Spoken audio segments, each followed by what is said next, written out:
born on March 22nd, 1948. So how come you got down here oh, I see. You got it. He was born to us, their loving parents, Bobby and Mervyn Blumenthal.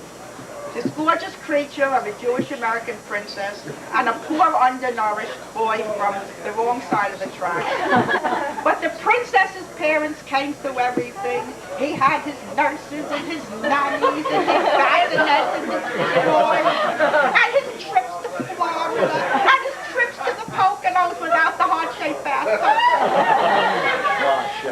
But this perfect person was fine. And you know what?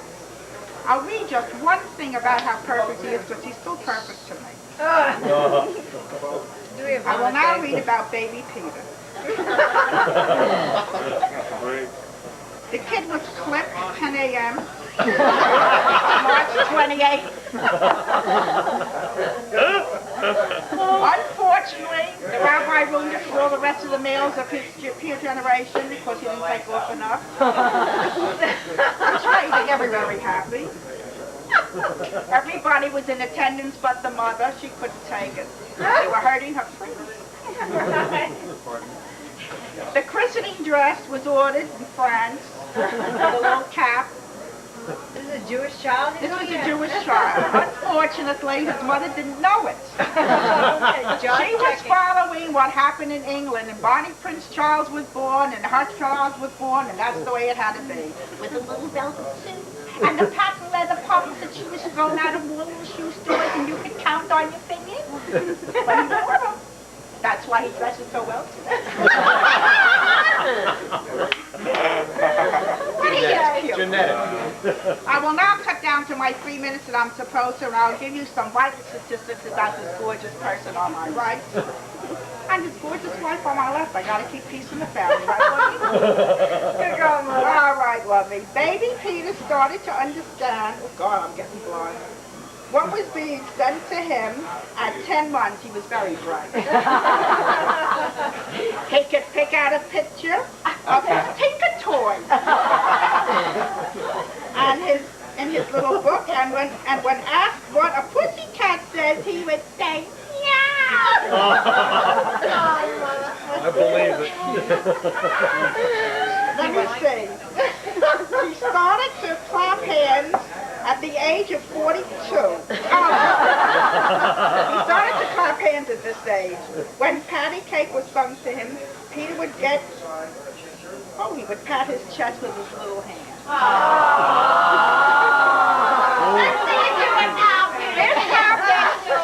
That accounts for the concave chest.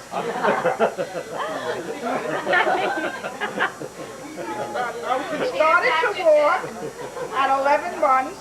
I'll take care of that, thank you. But he really and truly began his program of walking when he was 13, because we used to carry him, because God bless him, he didn't have to walk. What's the toilet train? Yes.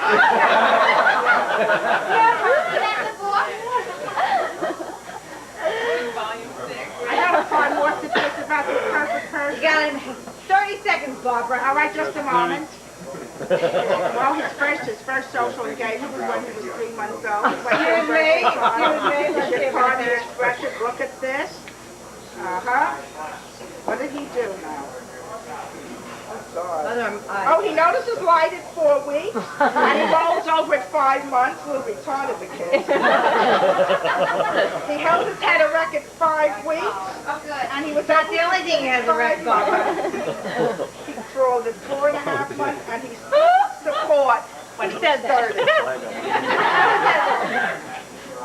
This is Cupid. You have to look at this little... You can't wait. I know it. Honey, she's your mother. Remember, I said I have no blood through the veins. Perfectly, so I told you. Mother. Didn't I tell you this perfect? Mother. I gotta tell you. Pages are going. Begins in '66 when I pulled out all my Catcher-Man tricks. While all you wanted was to play football, all I wanted was Peter Blumenthal. He looks his best right here. Okay. So, I chased you and chased you. Your prom was the year's finale. What a couple. Let's hear it for couple number one. Who's that girl? That's me. Wonderful. Focus that in a Skinny little guy bit. on the left. That is, okay. I missed the foot. No hair. Okay, I'll let you know chase this one. Quiet. Your freshman year at U of P, I thought would be a tragedy. Your love for football and the fraternity Animal House, so obscene, made you look like Mr. Clean. Hi. Oh, God. There you go. Marines. Animal. Mr. Clean. Did you dim the light? Quiet. Since it's underneath. Wait, Mark, say something obscene. Something obscene? What? Mark, you have a quickie? He always has a cricket. Okay, but here and now. Well, it's kind of, when I first heard that this was supposed to be a roast, you know, it was a little bit of a nervous experience for me because I've never been to a roast nor have I seen any of the roasts on TV. And then inquiring about what should be done in a roast, I found out that, you know, Peter would be a very roastable type person. I've known Peter for about 10 years, and my wife's known him for about 14 years. And other than some family that's here, I would assume that nobody has known Peter quite that long. As a matter of fact, we know Peter from when he was up in Philadelphia. And as you know, Peter's a little bit disillusioned with dentistry, and Tell us, he wants to be a urologist. now, very interesting, and something that probably none of you here know, who know Peter only from Boca, is that when he was up in Philadelphia, when he first went into private practice, he was actually a gynecologist. He came down here thinking he was going to set up a gynecology practice, but you know, they brought the wrong equipment, and they didn't have the proper tables, and hey, what the hell, you know, instead of working on one orifice, I'll just move on to the next one. And if you've ever seen the questionnaire that he gives his new patients, at the bottom it says, you know, medical history and any prior surgery and any known allergies, and then the last question is, after I'm finished working in your mouth, do you like to swallow?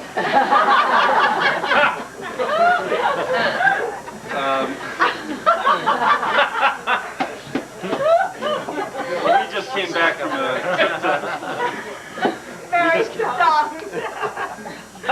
we came back recently. We had gone with Lisa and Peter to Mexico, and Peter's a very intelligent type person and gets into very deep, meaningful conversations. We were sitting in a store, and my wife had bought a pair of shoes, and Lisa had bought about 15 pairs of shoes. As a matter of fact, they had already gone through the inventory of shoes made in Mexico, and they were working on the shoes made in Spain. And Lisa's sitting there, and I'm sitting there, just minding our own business, watching the money, the cash register ring up. And there's a little Spanish girl sitting there, and Peter's making eye contact with her, and she's looking at him. And I thought Peter was going to get into some very esoteric type conversation with her, you know, in Spanish, or you know, just trying to find out about her culture. And he's looking at her, and she's looking at him, and all of a sudden, Peter just goes, And he did! You can do it right, but not quite as good as you. It's amazing also, having been in Mexico with Peter, you know, everybody's very cautious, and we all took our Vibromycin with us, and Peter didn't want any part of it. And he would just eat anything off the street. You know, the hot dogs with all the shit thrown on him from the vendors, and drinking the water, and all the fruit with the flies flying around. And I was always amazed how, you know, what a perfect physical specimen Peter is. And I can never figure out how he kept in such great shape. And then I finally realized that he sleeps in a mold.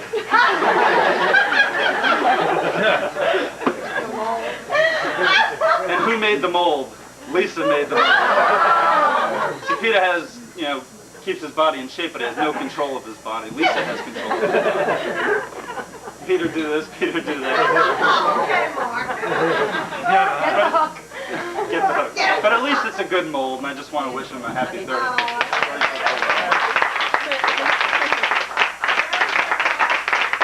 Okay, Joy, you're on.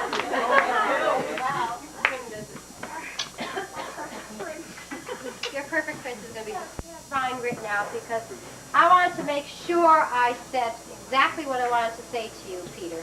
If I had to think about something to roast Peter about, I would talk about his eating because Peter is food, right?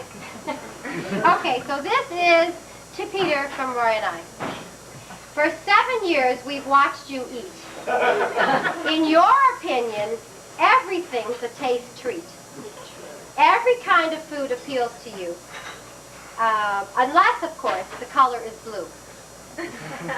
When we're all full and can't eat anymore, you're always there for the plate cleaning chore. When offered a taste on a Saturday night, you refuse, then weaken and say, just a little bite. You're the first to say, this is really great, as your fork cruises across our plate. Kit Kats, raisins, M&Ms and Mars, pistachios, rice puddings, and granola bars, soups, cheeses, ice cream, and beer. The end of this list is not even near. Egg rolls, wonton, sub gum yuck. You continue to eat like a garbage truck. You chase it down with Gatorade, Coke, or juice, and of course, Lisa's famous chocolate mousse. But of all these classics, the best we've ever seen is an opened, uncooked can of baked beans. So our gift to you on your 35th birthday is something that only can be eaten in your way. To the right. You're digging deep, Joy.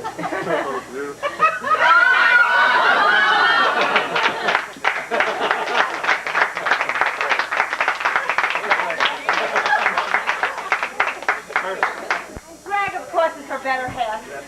Since my wife works for Peter, anything she'll say will be put against her tomorrow morning, so I've been volunteered to read over there. Anybody in this room know Peter's driving ability? What ability? That's true. There's a person who cannot make it tonight, and that's the gentleman that insures his cars through the past years. He has asked me to come by tonight and read this letter to him, to wish him a good 35th and whatever.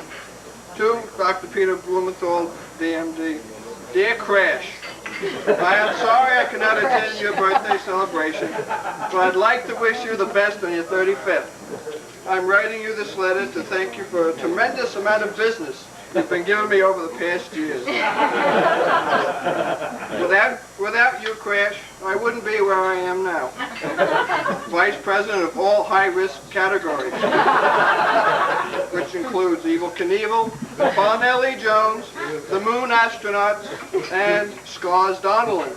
Don't laugh, Richard. The lion trainer at the Barnum and Bailey Circus. Crash, it has amazed me throughout the years how you compiled such a record. Being a dentist, you're supposed to prevent pain, not cause it. Did you know that without your help, many people wouldn't have jobs? The many policemen who have to write all those accident reports. The tow truck drivers that have to tow all these cars away. The auto body mechanics who greet you with open arms and a very large credit account. The new car salesman, without your help, couldn't send his 3 kids through medical school. But last but not least, me, your car insurance man. I would like to personally thank you, Crash. My wife would like to thank you. My 8 kids would like to thank you. My butler, my gardener, my pool man, my cook, and my maid would like to thank you. In closing, I would like to again wish you the best on your 35th. always at your service 24 hours a day, 365 days a week. Yours truly, Sir Reginald Harris, Lloyds of London. P.S. Since your little mishap with your new BMW last week, your deductible's up to $100,000. God save the Queen. Spontaneous, so I just have to read what I have. If I can read Jerry's writing. Who's that with? As we are all gathered to roast you this evening, we tried to think how we could give this roast meaning. And then we remembered many a past evening. When all you did was spend the night sleeping. Oh, is that Peter? And now let us turn to a trait that we hate. It's those jokes that you make with a straight poker face. It's hard to decide if you're done or there's more. It's always a chore when the jokes are so poor. Pete, to tolerate your humor to the bitter end is the best test indeed of a good, true friend. Happy 35th.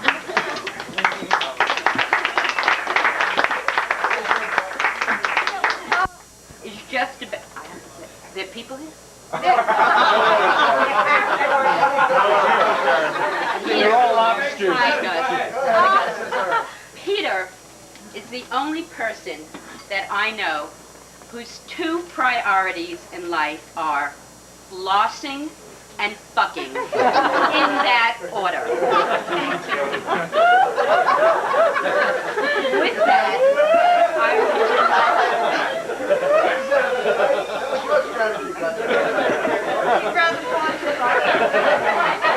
Should I read my poem?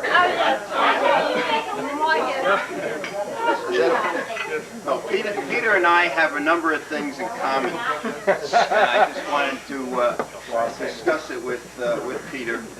We both jog, and we've run a number of races together. And in fact, Peter, I didn't do it, but Peter did the Miami Marathon a couple of years ago. But Peter, you're getting old. You're wasting away. You better keep up, Peter. I think the next race he's probably going to do in his inversion boots. Now, Peter, we had some big plans. And I think it was this year, it was 1983, that we were going to sell out our 32 children's stores for $22 million. How come we're still working, Peter?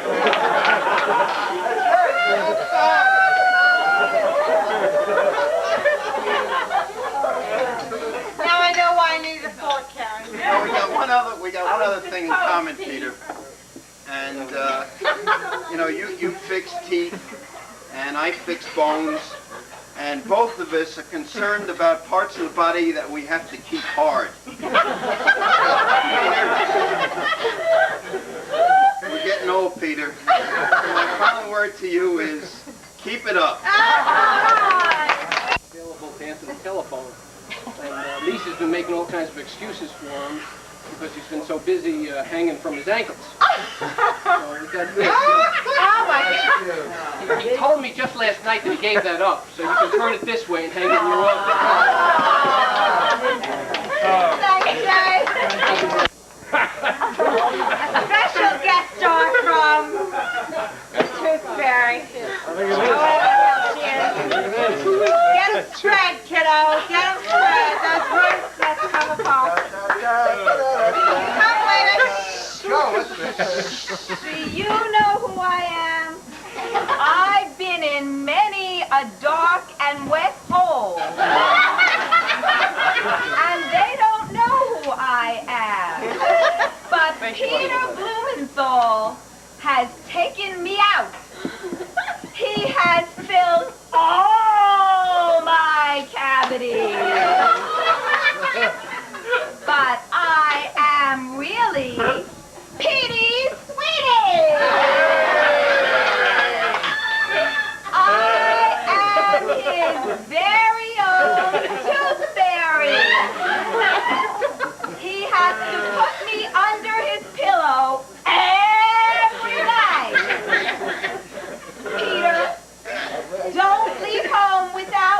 Happy birthday.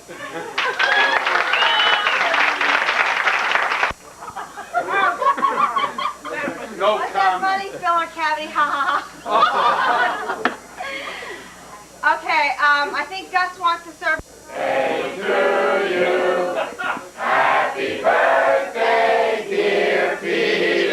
Shoot her, or should we just keep it still? No, this is still photography. No, Still it's going to get bigger. Still video. Still video. Okay. All right. Bought an auto dealership. Because I could make a lot of money selling cars. The other business was a side business. It is a new medical I mean, this man does keep me busy. He's got a revolving door in that office. Now, Peter, there are clients and there are clients, and there's Peter Blumenthal. Are you willing to waive privilege? Oh, yeah. Yeah, what the hell? He's waved it. Just his birthday. No. Peter's been super. The 7:30 meetings in the office, don't tell Lisa, explain it to her. You're smiling? He's still smiling, Charles. Promise. Don't tell Lisa. No, seriously. I wish you a happy birthday, and there's too much that I cannot say tonight. Lisa, when Lisa told me about the roast, You could have really done the job. how many hours do I have? I told you 3 minutes. Please, no more Dennis. No more dinner. Gus was going to have my former associates here, but the place wasn't big enough.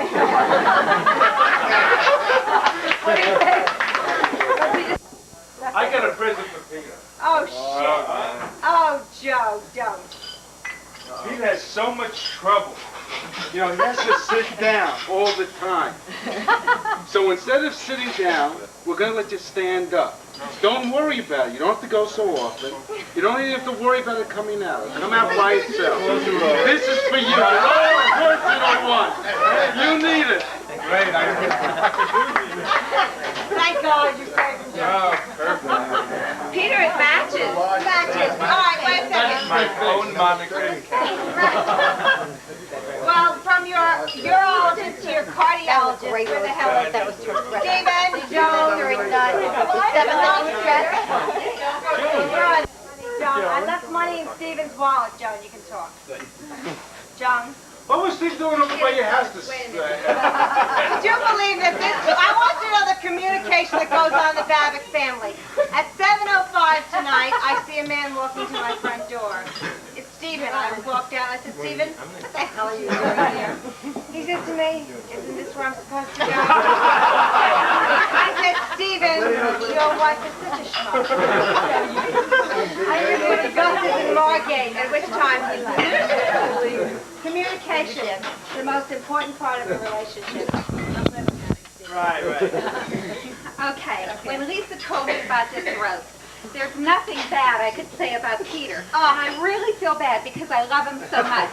When we went on our cruise together, and I went to visit Peter one day, and when I saw his body, I decided that I would get rid of Steve for Peter. And Lisa was so upset with me, so when you want to get rid of her, I'm next.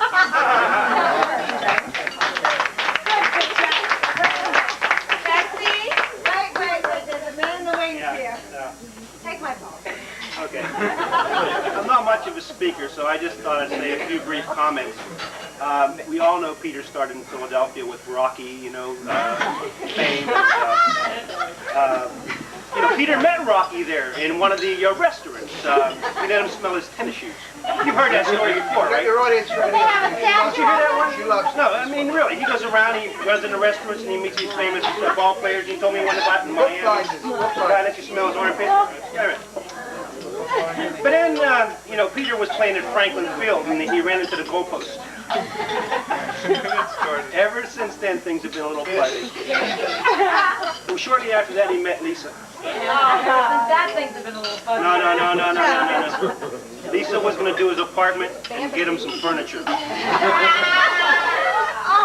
She ordered the furniture. It's still on the truck. It's on the truck. I swear, it's on the truck. Now, don't worry about it. Don't worry about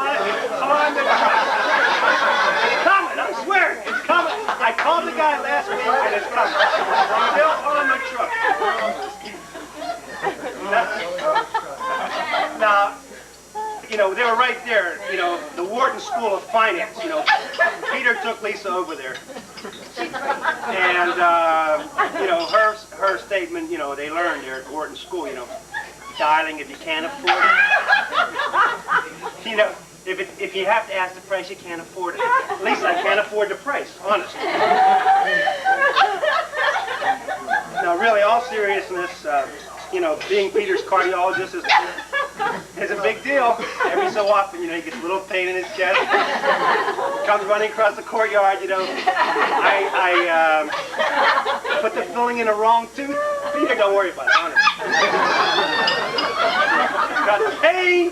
The Peter, don't worry about it. Make another cardiogram, it's okay. But anyhow, It sounded very your heart is fine. It's just somebody squeezing on your testicles.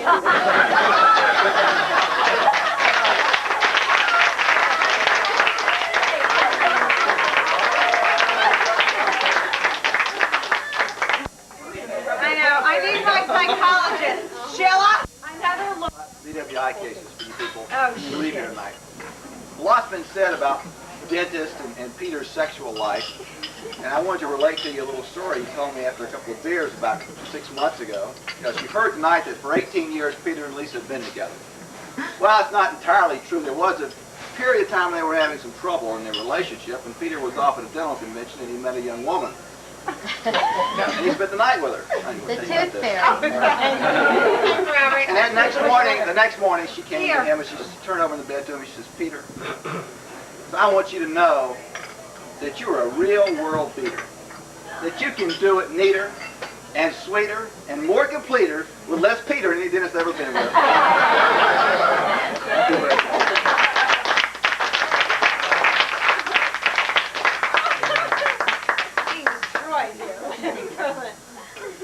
Who'd I miss? Before Laura says anything, Oh, no. Take it away. Where's the beer? Laura wrote this up, and she was supposed to say it with Joan, and because Joan just absolutely refused. So Laura turned to me. Excuse me. Bring on the Clydesdale. Laura turned to me and said if I didn't come up here, she wouldn't forgive me. So there She you wouldn't are. forgive me. Okay, about myself. Some things never change, right? Very good, We Steve. come here not to toast, but to roast a man called Peter. This is a job that will take some time, especially if you want to make it rhyme. But to toast Peter is quite hard. Unlike most men his age, he doesn't look like a tub of lard. He still has some hair on top of his head, and his hygienists say he's great in bed. So you can see why it's hard. 2 out of 3, that is. So you can see why it is so hard to say something bad, especially since I understand he's a wonderful dad, and to his mom a devoted lad. And we all know he's a professional eater. And as for Lisa, he doesn't beat her. And what better thing can you say about Peter? We all know he loves his body, and he spends quite a lot of time on the potty. But then no one's perfect, not even me. So let's have a toddy to toast this man with a gorgeous body, and tell him as we're gathered in this dive how glad we are he made it to 35. Remember, for all of us, becoming a Gomer is not too far away, and in a not too distant day, our bodies will rot and our teeth decay. And as we sit in his chair, Peter will say open, and we'll obey. And on that fateful time, we'll be grateful that on this his birthday roast, we told him that as a friend, he is the most.